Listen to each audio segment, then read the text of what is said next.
Ce qui fait râler beaucoup de monde, à commencer par les associations de prévention routière, qui n'ont pas manqué de le rappeler, chiffres à l'appui, que les accidents se multipliaient. Car si les adeptes de la burqa sont autorisés à conduire, elles n'ont le droit de le faire que dans un véhicule lui aussi intégralement voilé. Direction, les Émirats arabes où les sports extrêmes existent aussi. La preuve, avec cette discipline très dangereuse, le roller sans roue sur l'autoroute. Une prouesse réalisable grâce à des semelles glissantes. Retenez bien ces 3 lettres, HDM, pour Irico Driving Mobility.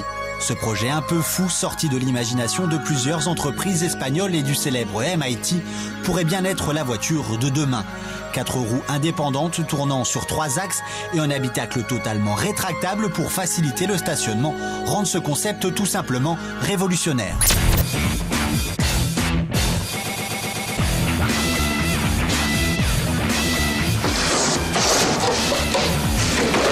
On connaissait les berlines, les coupés, les cabriolets. Voici les souris. Il s'appelle James 8 et il a transformé sa voiture en souris. Car James 8 est passionné par les petites bêtes. Déjanté, c'est ainsi que l'on pourrait décrire le propriétaire de cette Golf. Il a choisi d'apporter une touche personnelle à son auto. L'angle des jantes est tellement prononcé qu'on se demande s'il parvient à rouler avec l'auto. En matière d'amortisseur et de freinage, il doit quand même se faire quelques frayeurs.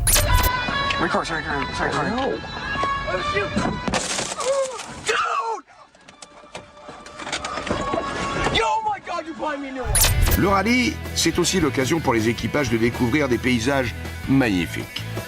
Enfin, faut quand même regarder la route. Les spectateurs sont plongés au cœur de l'action.